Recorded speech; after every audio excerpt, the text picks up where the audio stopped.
फर्ज नमाज, क्या बोलूं, कहां से शुरू करूं और कहां पे खत्म करूं।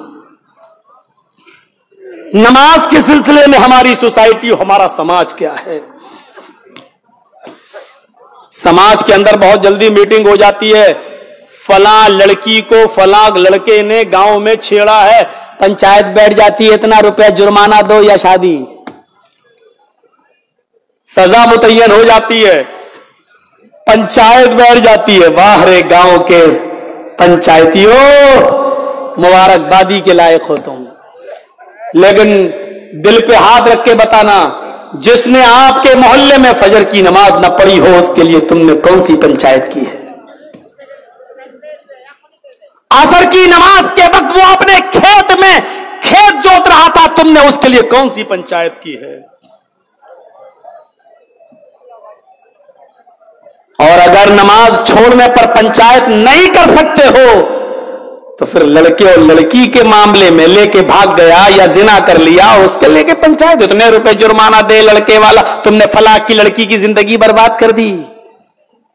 वाह साहब, लड़की की जिंदगी बर्बाद, लड़का।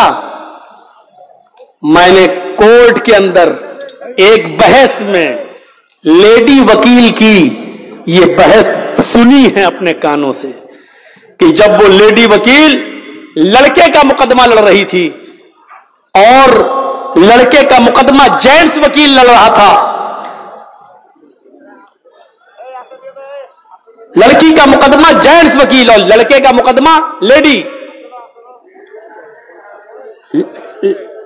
लेडी वकील बचा रही थी लड़के को, और जेंट्स जो वकील था वो सजा दिलवाना चाह रहा था। तो उस वकील ने, जो लेडी थी, वो सुई लेकर आई थी, सुई और धागा, और उसने कहा, जज साहब देखिए ये धागा मैं सुई में डाल रही हूं। उस बहस में हम शामिल थे, देख रहे थे, सुन रहे थे। ऐसे जब धागा सुई तक ले जाती थी और सुई को ऐसे कर लेती थी, देखिए साहब धागा सुई में नहीं जा रहा है ऐसे, तो जज मुस्कुरा के कहता है, मैडम आप सुई तो हटा लेती हैं तो धागा अंदर जाएगा कैसे। कहा, जज साहब अब आपको फैसला कर देना चाहिए, जब लड़की खुद अपने आप को अगर बचाने लगे तो लड़का उसके साथ रेप कर कैसे सकता है। मेरे कहने का मकसद यह है कि लड़के की रेप की जुर्रत तभी होती है जब लड़की की तरफ से उसको इशारे मिलते हैं, उसको मौके मिलते हैं, उसको अवसर मिलते हैं, उसको टाइम मिलता है, उसको जगह मुतय्यन की जाती है। उस वक्त जिना कह लो या रेप कह लो या ये कह लो कि जिना बिर रजा। और फिर जब उस लड़का लड़की से शादी के लिए मना कर देता है तो लड़की इसी रजामंदी के साथ किए हुए जिना को रेप में चेंज कर देती है, रेप में बदल देती है मेरे भाइयों। और जज को फैसला सुनाना पड़ा और लड़के को बाइज्जत बरी करना पड़ा। मुकदमा लड़ने वाली अगर कायदे की हो और बचाने पे आ जाए तो बचा लेती। हम कहां से शुरू करें नमाज का मामला। दो तीन बातें बता दूं, यहीं से अंदाजा लग सकता है कि नमाज का मामला क्या है। अब्दुल्ला इब्न बास, शेख इब्न बास से मसला पूछा गया।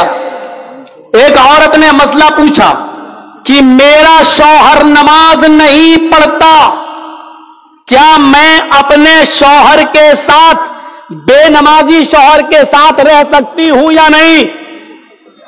शेख इब्न बास ने कहा कि उसको तुम नसीहत करो, उसको तुम समझाओ, 3 दिन, 10 दिन, 20 दिन, 1 महीना, अगर वो मान जाए और नमाज पढ़ने लगे तो ठीक। उसने फिर मसला पूछा कि कई सालों से मैं समझा रही हूं लेकिन नमाज नहीं पढ़ रहा है, मेरा अपने बेनमाजी शौहर के साथ रहना जायज है या नाजायज।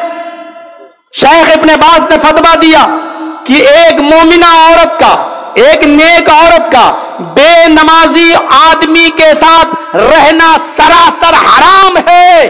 उस औरत ने फिर पूछा शेख इब्न बास से मेरा हस्बैंड मुझे तलाक नहीं दे रहा है, वो कहता है मैं नमाज नहीं पढ़ता हूं तो क्या हुआ, लेकिन मैं तुझे तलाक नहीं दूंगा, अब मैं अपने शौहर को कैसे छोड़ूं?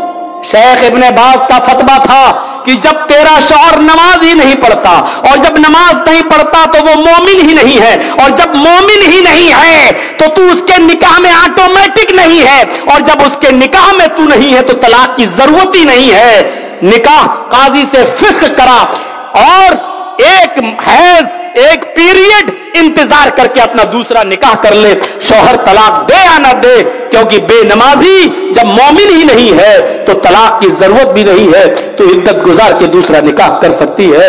यहां से आप अंदाजा लगा सकते हैं मेरे भाइयों कि एक नमाज पढ़ने वाली औरत को बेनमाजी शौहर के साथ रहना जायज नहीं है। यहां से आप अंदाजा लगाएं, बेनमाजी अगर मर जाए तो उसकी नमाज जनाजा भी जायज नहीं है। बेनमाजी अगर मर जाए तो उसको मुसलमानों के कब्रिस्तान में दफन करना भी जायज नहीं है।